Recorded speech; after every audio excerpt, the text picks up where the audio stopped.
మధ్యాహ్నం 3 దాటింది. మండుతున్న ఎండ తీవ్రత ఏమాత్రం తగ్గలేదు.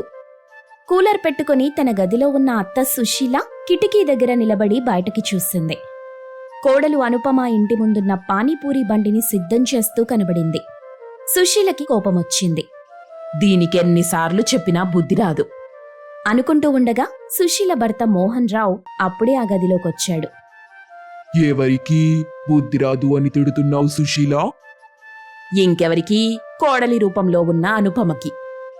కోడలికి బుద్ధి రాబట్టే పానీపూరి బండి పెట్టుకుని తన భర్త శేఖర్ సంపాదనకు తన సంపాదనను జోడిస్తుంది. ఇంటి అవసరాలను తీరుస్తుంది. మనవరాలు వల్లిని చదివిస్తుంది. కోడలి గురించిన గొప్పలు మీరే చెప్పాలి. కోడలు పని అంత గొప్పగా మీకు కనబడినప్పుడు నాక్కూడా కనబడాలి కదా. మీకు కనబడుతుంది, నాకు కనబడటం లేదంటే లోపమెక్కడుంది? ఎవరిలో ఉంది? నీలో ఉంది. నువ్వు చూస్తున్న చూపులో ఉంది. నువ్వు చేస్తున్న ఆలోచనలో ఉంది సుశీల అని భర్త మోహన్ రావు చెప్పగానే సుశీల వెటకారంగా, ఈవిడ గారికి నేనన్నా నా మాటన్నా ఏమాత్రం విలువలేదు, గౌరవం లేదు. ఆ మాటలే అనొద్దు సుశీల. కోడలు నిన్ను గౌరవిస్తూ నీ మాటకు విలువనిచ్చి ఇంటి పని వంట పని చేస్తుంది. ఎక్కడికి వెళ్ళినా నీకు చెప్తుంది. ఏమైనా కావాలంటే నిన్నే అడుగుతుంది. ఇక నువ్వన్న మాటకి తావు ఎక్కడుంది సుశీల? కోడలిగా అనుపమని నేను వద్దంటే వద్దన్నాను. తమరు ఈవిడగారే కోడలు కావాలని ఆరాటపడ్డారు, ఆశపడ్డారు. ఏమైందిప్పుడు? ఇప్పుడు నువ్వు కళ్ళు తాగిన కోతిలా ఎందుకంత సీరియస్గా ఉన్నావు? ఈ వేసవికాలం పోయే వరకు పానీపూరి బండి తీయొద్దని కోడలికి చెప్పాను. మాట వింటే ఇప్పుడు పానీపూరి బండిని తీసేది కాదుగా. సుశీల, అది కోడలు చేస్తున్న వ్యాపారం. ఆ వ్యాపారం వల్ల డబ్బులొస్తాయి. ఆ డబ్బుల వల్లే మనమందరం సంతోషంగా ఉన్నాం. ఇప్పుడు నీకు ఈ కూలర్ ఎక్కడి నుండొచ్చింది? కొడుకు తీసుకొచ్చి ఇచ్చాడు. కొడుకు తీసుకొచ్చాడు? ఎవరి డబ్బుతో తీసుకొచ్చాడు? కొడుకు డ్యూటీ చేస్తున్నాడు. నెల నెల శాలరీ వస్తుంది. ఆ డబ్బుతో తీసుకొచ్చాడు. సర్లే, కోడల్ని తిట్టాలని నువ్వు డిసైడ్ అయ్యాక నేనేం చెప్పినా నీకు నా మాట వినబడదు. నా మాటలు చేదుగా ఉంటాయి. నేను చెడ్డవాడిలా కనిపిస్తాను. నేనెంత చెప్పినా నీకు అర్థం కాదు. నీకు నువ్వుగా కోడలి గురించి, కోడలు చేస్తున్న పానీపూరి వ్యాపారం గురించి తెలుసుకునే రోజొస్తుంది అని భర్త మోహన్ అంటాడు. ఆ మాటలు సుశీల పట్టించుకోకుండా ఇంట్లో నుండి గొడుగు పట్టుకుని బండి దగ్గరికొచ్చింది. ఏవే కోడలా, ఎండవేడి కొంచెం కూడా తగ్గినట్టు అనిపించటం లేదు. ఇప్పుడు నువ్వు ఈ పానీపూరి బండి తీయటం అవసరమా చెప్పు? బ్రతుకు తెరువు కోసం పెట్టుకున్న పానీపూరి బండి కదత్తయ్యా. ఎండకు భయపడి తీయకుండా ఉంటే ఎలా చెప్పండి? ఈ పానీపూరి బండి మీద ఇప్పటి వరకు నువ్వు సంపాదించిన సంపాదన చాలు కోడలా. ఈ ఎండవేడికి బండి తీసి వడదెబ్బ తగిలి ఇంట్లో పడుకుంటే అని అత్త సుశీల అంటుండగా మాట మధ్యలో కోడలు అనుపమ కల్పించుకొని, నేనేం పడుకోనత్తయ్యా. ఒకవేళ పడుకోవాల్సిన పరిస్థితి వచ్చినా నేను పడుకోకుండా అన్ని పనులు చేస్తాను. మీకెలాంటి ఇబ్బంది రానివ్వను. అయినా కోడలా, ఈ వేసవికాలం సరిగ్గా సంపాదన ఉండటం లేదు. అందరూ కూల్గా ఉండే ఐస్ క్రీంలు, పుచ్చకాయలు తినడానికి ఇష్టపడుతున్నారు. జ్యూసులు, కూల్ డ్రింకులు, కొబ్బరి బోండాలు లాంటివి తాగడానికి ఇష్టపడుతున్నారు. ఈ పానీపూరిని అంతగా ఎవరూ తినటం లేదు కదా కోడలా. అలా అనుకుని ఇంటి దగ్గరే ఉంటే వచ్చే ఈ డబ్బులు కూడా రావు కదా అత్తయ్యా. నేనసలు పానీపూరి బండి పెట్టొద్దని చెప్పాను కదా. నా మాటంటే లెక్కలేదు కోడలా నీకు. అలా కాదత్తయ్యా అని అనుపమ నచ్చజెప్పే ప్రయత్నం చేస్తుండగా మావయ్య మోహన్ అక్కడికొచ్చాడు. కోడలా, మీ అత్తయ్య చెప్పినట్టు విను.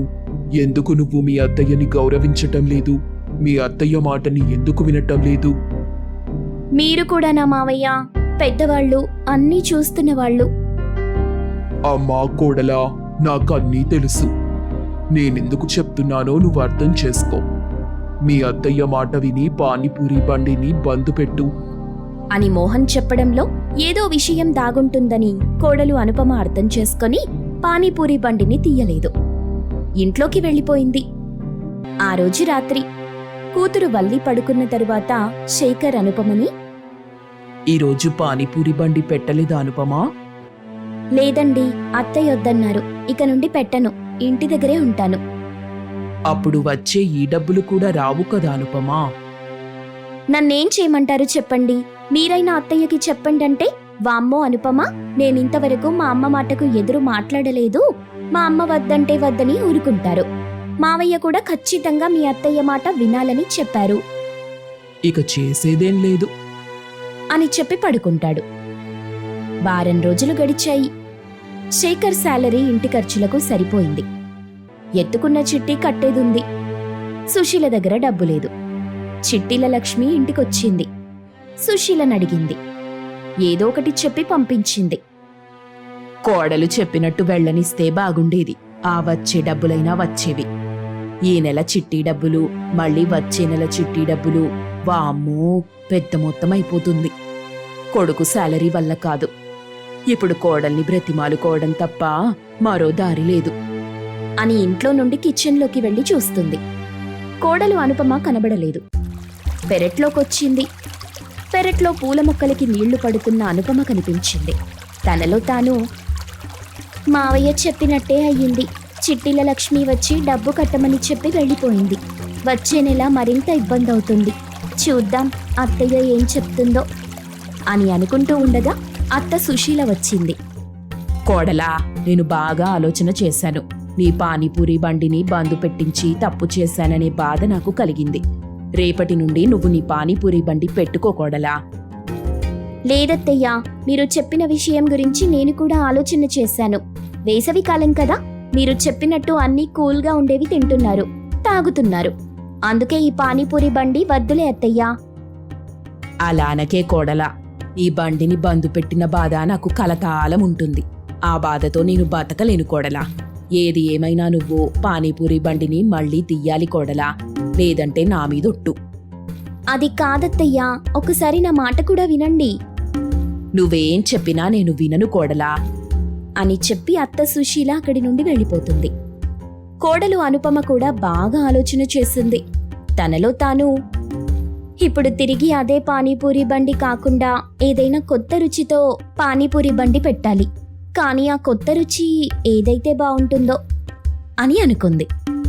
ఆ రోజు రాత్రి శేఖర్ ఇంటికి మామిడి పళ్ళు తీసుకొచ్చాడు. చిటి తల్లి, నా బంగారు వల్లి తల్లి అని ప్రేమగా పిలుస్తాడు. వల్లి సంతోషిస్తూ రూంలో నుండి శేఖర్ దగ్గరికొచ్చింది. శేఖర్ మామిడి పళ్ళని చూపిస్తాడు. వల్లి సంతోషపడుతుంది. అనుపమ వాళ్ళ దగ్గరికొచ్చింది. మమ్మీ, నువ్వెళ్ళి ఈ మామిడి పళ్ళ రసాన్ని తీసుకురావా? మామిడి పళ్ళ రసం తాగుతావా వల్లి? అవును మమ్మీ అని చెప్పగానే అనుపమ ఆ మామిడి పళ్ళు తీసుకుని కిచెన్లోకి వెళ్ళింది. శేఖర్ ఫ్రెష్ అప్ అవ్వడానికి లోపలికి వెళ్తాడు. అనుపమ మామిడి పళ్ళ రసం తీసుకుని హాల్లో ఉన్న కూతురు వల్లి దగ్గరికొచ్చింది. వల్లి పానీపూరిని పెట్టుకుని కూర్చుంది. ఆ పానీపూరి ఎందుకు వల్లి? చెప్పటం ఎందుకు మమ్మీ, నేను చేసి చూపిస్తాను చూడు అని చెప్పి వల్లి మామిడి పళ్ళ రసంలో పానీపూరిని ముంచుకొని తింటుంది. అనుపమ ఆశ్చర్యంగా చూస్తుంది. అదేంటి తల్లి అలా తింటున్నావు? చాలా బాగుంటుంది మమ్మీ, కావాలంటే నువ్వు తిని చూడు, ఎంత టేస్టీగా ఉందో తెలుసా అని వల్లి అనగానే అనుపమ మ్యాంగో పానీపూరి తింది. చాలా బాగుంది, బాగా నచ్చింది. అప్పుడే అనుపమకి మ్యాంగో పానీపూరి పెట్టాలని ఆలోచన వచ్చింది. సంతోషిస్తూ, వారే వా బంగారు తల్లి, నీ ఐడియా సూపర్ అని చెప్పి మరుసటి రోజున అనుపమ మార్కెట్కి వెళ్లి కావలసిన మామిడి పళ్ళు కొనుక్కొస్తుంది. సుశీల ఆ మామిడి పళ్ళని చూసి, కోడలేంటి ఇంతలా మామిడి పళ్ళు తెచ్చుకుంది, మామిడి పళ్ళు అమ్ముతుందా ఏంటి అని అనుకొని అనుపమ చేస్తున్న పనిని గమనిస్తూ ఉంది. ఆ రోజు సాయంత్రం అనుపమ మ్యాంగో పానీపూరి అనే బోర్డుని పానీపూరి బండి మీద పెట్టుకుని ఇంటి నుండి బయలుదేరింది. ఒక చెట్టు దగ్గర పెట్టుకుని, మ్యాంగో పానీపూరి రావాలి బాబూ రావాలి, ఎవరైనా సరే ఎంతో ఇష్టంగా తినే మ్యాంగో పానీపూరి రావాలి బాబూ రావాలి అని అరుస్తుంది. అనుపమ అరుపు విని కొంతమంది, బోర్డు చూసి మరికొంతమంది అనుపమ మ్యాంగో పానీపూరి బండి దగ్గరికొస్తారు. పానీపూరి తినేసి డబ్బులిచ్చేసి వెళ్తారు. ఇక ఆ రోజు నుండి కోడలి మ్యాంగో పానీపూరి వ్యాపారం బాగా సాగుతూ ఉండడంతో అత్త సుశీల సంతోషిస్తుంది. మళ్ళీ తన చేతి నిండా డబ్బులుంటాయి. పొడుగు జుట్టుతో ఉన్న హాసిని హెయిర్ ఆయిల్ డబ్బాతో హాల్లో కూర్చొని కూరగాయలు కట్ చేస్తున్న తన తల్లి సుజాత దగ్గరికి వచ్చింది. కొంచెం భయంగా మమ్మీ అంటూ పిలిచింది. సుజాత హాసినిని చూసింది. అప్పుడు తనకి హాసిని చేతిలో ఉన్న హెయిర్ ఆయిల్ డబ్బా కనిపించింది. ఇంకేముంది, సుజాతకి కోపం తన్నుకొచ్చింది. ఏంటే మళ్ళీ ఆయిల్ డబ్బా పట్టుకొచ్చావు? మమ్మీ, తలకి ఆయిల్ రాసి 4 రోజులవుతుంది. తలనొప్పిగా ఉంది. కాస్త ఆయిల్ పెట్టు మమ్మీ అని హాసిని అనగానే సుజాత వెటకారంగా, ఈ ఒక్క డబ్బా ఏం సరిపోతుంది? అంగట్లో దొరికే అన్ని రకాల ఆయిల్స్ తెచ్చి రాస్తాను. అసలే మీ డాడీ నెలకు 4 ఉద్యోగాలు చేస్తూ 4 రాళ్లు వెనక మరో 4 రాళ్లు ముందేస్తున్నాడు కదా మరి అని అంటున్న తల్లి సుజాత మనస్తత్వం అర్థం చేసుకున్న హాసిని ఇలా అంటుంది. ఏంటి మమ్మీ నువ్వు? నా వయసు వాళ్ళంతా సినిమాలకు షికార్లకు తిరుగుతూ డబ్బుని విచ్చలవిడిగా ఖర్చు చేస్తుంటారు. నేనలా ఖర్చు పెట్టడం లేదు కదా. తలకి ఆయిల్ రాసుకోవడం కూడా తప్పేనా? వాళ్ళు అప్పుడప్పుడు వెళ్తారు, అది పెద్ద ఖర్చు కాదు. కానీ నీ ఆయిల్ కి షాంపూలకి చాలా ఖర్చవుతుంది. నీ లాంగ్ హెయిర్ ని కట్ చేసుకో. నేను కూడా నీకు డబ్బులిస్తాను. నువ్వు కూడా సరదాగా సినిమాకు వెళ్ళిరా. నేనేం వద్దని చెప్పట్లేదుగా అని చెప్పిన తల్లి మాటలకు హాసిని బాధపడుతూ, చాలా గొప్ప మమ్మీవి నువ్వు. నిజంగా నీకు ఇవే నా జోహార్లు తల్లి. కూతురి తలకు ఆయిల్ పెట్టమంటే చివాట్లు పెట్టి తలకు ఆయిల్ వద్దు, కంటికి సినిమా ముద్దు అని చెప్తున్నావు. ఛా, ఎప్పుడూ ఇంతే నువ్వు. అందరమ్మలు ఒక్కలా ఉంటే మా అమ్మ ఇంకోలా ఉంది. ఏంటో ఈ దుస్థితి అని బాధగా అక్కడి నుండి వెళ్ళిపోతుంది. కూతురు అలిగి వెళ్ళినా కాని సుజాత ఏం పట్టనట్టుగా వంటగదిలోకి వెళ్లి వంట చేస్తుంది. కొంత సమయం తరువాత ఆఫీస్ నుండి గోపాల్ ఇంటికొచ్చాడు. భర్త రాకని పసిగట్టిన సుజాత హాల్లోకొచ్చి, మంచినీళ్ళేమైనా తాగుతారా? మంచినీళ్ళొద్దు గాని నా మమతల తల్లి ఎక్కడుంది? కనిపించట్లేదు. ఆయిల్ కోసం ఎక్కువ ఖర్చవుతుంది అన్నందుకు తమరి ముద్దుల కూతురు అలిగి గదిలోకి వెళ్ళింది. ఇక ఆ గదిలో అటక మీద కూర్చుందో, బెడ్ మీద పడుకుందో, లేదంటే అలమారాలో దాక్కుందో నాకు మాత్రం తెలీదు. నేను సంపాదించేది నా కూతురు కోసమే కదా సుజాత. నువ్విలా ప్రతిసారి అమ్మాయిని బాధ పెట్టడం ఏం బాగోలేదు. ఏ అంత పొడుగు జుట్టు అవసరమా చెప్పండి? వంటింట్లో కంటే దాని జుట్టుకే ఎక్కువ ఆయిల్ అయిపోతుంది. ఏంటి సుజాత నువ్వు ఇలా మాట్లాడుతున్నావు? ఆడపిల్లలకి జుట్టుంటేనే కదా అందం. చాలా మంది తల్లులు తమ కూతుర్లకు జుట్టు పెరగాలని ఎన్నో కష్టాలు పడుతుంటారు. నువ్వేమో ఉన్న జుట్టుకే కాస్త ఆయిల్ రాయమంటే ఇంత గొడవ చేస్తున్నావు. అనండి అనండి, మీ తండ్రి కూతుర్లు ఒకటే కదా. మీ ఇష్టం వచ్చినట్టు చేసుకోండి. నేను మాత్రం చెయ్యాల్సింది చేస్తాను అని చెప్పగానే గోపాల్ ఆ మాటలు పట్టించుకోకుండా కూతురి దగ్గరికి వెళ్తాడు. హాసిని తల్లి, భోజనం చేద్దాం పదా. నాకొద్దు డాడీ, ఆకలిగా లేదు. మీ అమ్మ మాటలు నువ్వు అస్సలు పట్టించుకోవద్దు. తను మోడ్రన్ మమ్మీ అని అనిపించుకోవాలని అనుకుంటుంది. కానీ తనొక మిడిల్ క్లాస్ ఇల్లాలు. అందుకే డబ్బు గురించిన ఈ జాగ్రత్తలు అని ఎంతగానో హాసినిని ఓదార్చి అన్నం తినడానికి తీసుకొచ్చాడు గోపాల్. ముగ్గురు కలిసి భోజనం చేశారు. సుజాత, హాసిని ఒక బెడ్ మీద పడుకున్నారు. గోపాల్ బయట మంచంలో పడుకున్నాడు. ఓ రాత్రివేళ నిద్రలేచిన సుజాత తన కూతురు హాసిని ఆదమర్చి నిద్రపోతున్నప్పుడు కత్తెరతో కూతురి జుట్టు కత్తిరించేస్తుంది. కత్తిరించిన జుట్టుని పట్టుకొని సంతోషంగా చూస్తూ, అమ్మయ్యా, ఇక నుండి షాంపూల బిల్లు, హెయిర్ ఆయిల్ బిల్లు వెనకబడతాయి అని మురిసిపోతూ అక్కడి నుండి వెళ్లిపోతుంది. మరుసటి రోజు తన జుట్టుని తల్లి కట్ చేసిందని తెలుసుకొని చాలా బాధపడుతుంది హాసిని. ఇంతలో గోపాల్ అక్కడికొస్తాడు. తండ్రిని చూసి మరింతగా ఏడుస్తుంది. అప్పుడు గోపాల్ ఓదార్పుగా, అమ్మా హాసిని, ఎందుకు ఏడవడం చెప్పు. నీ జుట్టెక్కడికి పోదు, మళ్ళీ పెరుగుతుంది. అందుకు కావలసినవి మొత్తం నేను కొనిస్తాను కదా తల్లి అని చెప్పగానే హాసిని కన్నీళ్లు తుడుచుకుంది.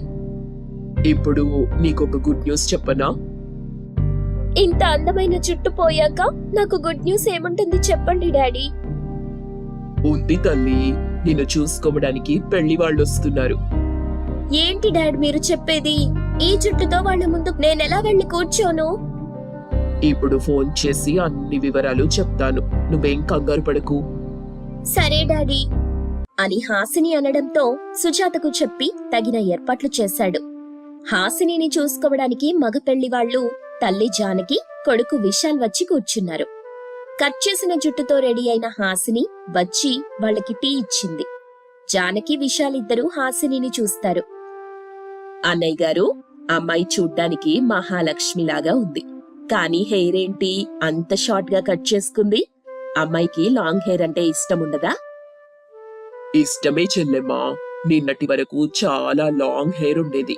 కూతురు మోడ్రన్ గా ఉండాలని సుజాత ఇలా తయారు చేసింది కదా హాసిని తల్లి? అవునండి. అవునా, నాకు లాంగ్ హెయిర్ ఉన్న అమ్మాయిలంటే చాలా ఇష్టం. అండి అని కాకుండా అత్తయ్య అని పిలువమ్మా. మీ సంబంధం నాకు నచ్చింది. మంచి రోజు చూసి ముహూర్తం పెట్టుకుందాం అని చెప్పి జానకి, విశాల్ వెళ్లిపోతారు. ఓ రోజున మంచి ముహూర్తం పెట్టుకుని హాసినికి, విశాల్కి పెళ్లి చేస్తారు. హాసిని అత్తగారింట్లో అడుగుపెట్టింది. అత్తగారు కోడలు హాసినిని కూతుర్లా చూసుకుంటూ జుట్టుకి ఆయిల్ పెడుతూ ఉంది. తల్లో పేలు లాంటివి లేకుండా చూస్తుంది. ఖరీదైన షాంపూ తీసుకొచ్చి ఇస్తుంది. హాసిని తన అత్తయ్య చూపిస్తున్న ప్రేమకి మురిసిపోతుంది. తన తల్లి దగ్గర దొరకని సంతోషం అత్తగారి దగ్గర దొరికినందుకు అదృష్టంగా భావిస్తుంది. ఒక రోజున న్యూస్ పేపర్ పట్టుకుని కోడలి దగ్గరికి వచ్చిన అత్తగారు, హాసిని, ఈ న్యూస్ పేపర్ చూడు. ఇందులో ఏముందత్తయ్యా?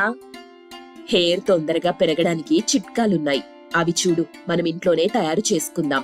నీ షార్ట్ హెయిర్ కాస్త లాంగ్ హెయిర్ అవుతుంది. సరే అత్తయ్యా అంటూ అత్త కోడళ్ళిద్దరూ కలిసి ఇంట్లోనే చిట్కాలు పాటిస్తూ ఉంటారు. ఓ రోజున హాసినికి ఆయిల్ పెడుతుండగా సుజాత వచ్చింది. ఏంటొదినా, కోడలి షార్ట్ హెయిర్ ని లాంగ్ హెయిర్ చేయడానికి చాలా కష్టాలు పడుతున్నట్టున్నారు. అప్పుడు జానకి చిన్నగా నవ్వుతూ, కూతుర్ని చూడ్డానికొచ్చి కూతుర్ని పలకరించకుండా తన జుట్టు గురించి హేళనగా మాట్లాడటం నాకు నచ్చలేదొదినా. మీరు నా కోడలికి తల్లిగా రండి, వెళ్ళండి. కానీ నా కోడలి జుట్టు గురించి మాట్లాడే అర్హత మీకు లేదు. మరో విషయం వదినా, నేను కష్టపడటం లేదు. నా కోడలికి పొడవాటి జుట్టుండాలని ఇదంతా ఇష్టంతో చేస్తున్నాను అని చెప్పడంతో వచ్చిన సుజాత ఏమీ మాట్లాడకుండా వచ్చిన దారిలోనే వెళ్లిపోతుంది. ఓ రోజున జానకి టీవీ చూస్తుండగా అందులో లాంగ్ హెయిర్ కి సంబంధించిన షాంపూ గురించి యాడ్ వస్తుంది. అది చూసిన జానకి వెంటనే బుక్ చేస్తుంది. సాయంత్రం అవుతుంది. కాలింగ్ బెల్ మోగడంతో హాసిని వెళ్లి చూస్తుంది. మేడం, మీ పార్సెల్. మేమేం బుక్ చేయలేదు, మీరు రాంగ్ అడ్రస్ కొచ్చినట్టున్నారు అని చెప్తుండగా అత్తయ్య జానకి వాళ్ల దగ్గరికొచ్చింది. హాసిని, అది నేనే బుక్ చేశాను. డబ్బులు కూడా పే చేశాను. తీసుకో అమ్మా అని చెప్పడంతో హాసిని ఆర్డర్ తీసుకుంది. అత్తయ్య గారు, ఏంటిది? హాసిని, నీ లాంగ్ హెయిర్ కోసం షాంపూ. చాలా థ్యాంక్స్ అత్తయ్య, నాకిష్టమైన హెయిర్ కోసం కావలసినవన్నీ కొనిస్తున్నారు. చాలా చాలా థ్యాంక్స్. మనలో మనకు థ్యాంక్స్ ఎందుకమ్మా? అలా అత్త కోడళ్ళు ఎంతో ప్రేమగా ఉండేవాళ్లు. కొద్ది రోజుల్లోనే హాసిని జుట్టు అందంగా, పొడవుగా తయారవుతుంది. తన పొడుగు జడను చూసి ఊరివాళ్లు సంతోషపడేవాళ్లు. ఓ రోజున బజారులో హాసిని, జానకి నడుచుకుంటూ వెళ్తుండగా రోడ్డు మీద ఒక చోట యాడ్ ఫిల్మ్ షూట్ చేస్తున్న శేఖర్ హాసిని పొడవాటి జుట్టుతో నడుస్తూ వెళ్లటం చూస్తాడు. పరుగున వాళ్ల దగ్గరికి వస్తాడు. అత్త కోడళ్ళని చూసి దండం పెట్టి, అమ్మా నమస్తే, నా పేరు శేఖర్, నేను ఒక యాడ్ ఫిల్మ్ డైరెక్టర్ని. అవునా, చాలా సంతోషం. తన పొడవాటి జుట్టు మీద ఒక యాడ్ చేస్తాం మేడం. తను టీవీలో, పేపర్లో కనిపిస్తూ మంచి పేరొస్తుంది అని చెప్పగానే జానకి ఒప్పుకుంటుంది. హాసిని పొడవాటి జుట్టు మీద ఒక యాడ్ షూట్ చేస్తారు. అలా రోజులు గడుస్తుండగా పొడవాటి జుట్టుతో హాసిని మంచి మోడల్ అవుతుంది. బెస్ట్ అవార్డు కూడా వస్తుంది. ఆ ఫంక్షన్ లో హాసిని మాట్లాడుతూ, ముందుగా అందరికీ నమస్కారం. నేనింతలా ఎదగడానికి కారణం మా అత్తయ్య జానకి గారు. తనకి నేనెప్పుడూ కోడలిగానే కాకుండా కూతురుగా కూడా రుణపడి ఉంటాను అని చెప్పగానే అందరూ చప్పట్లు కొడతారు. జానకి ఆనందంతో కన్నీళ్లు తుడుచుకుంది. తల్లిగా తను చేసిన తప్పుని తెలుసుకుని సుజాత బాధపడుతుంది. అలా అప్పటి నుండి పొడవాటి జుట్టు హాసిని యాడ్స్ చేస్తూనే మంచి కోడలిగా పేరు తెచ్చుకుంది.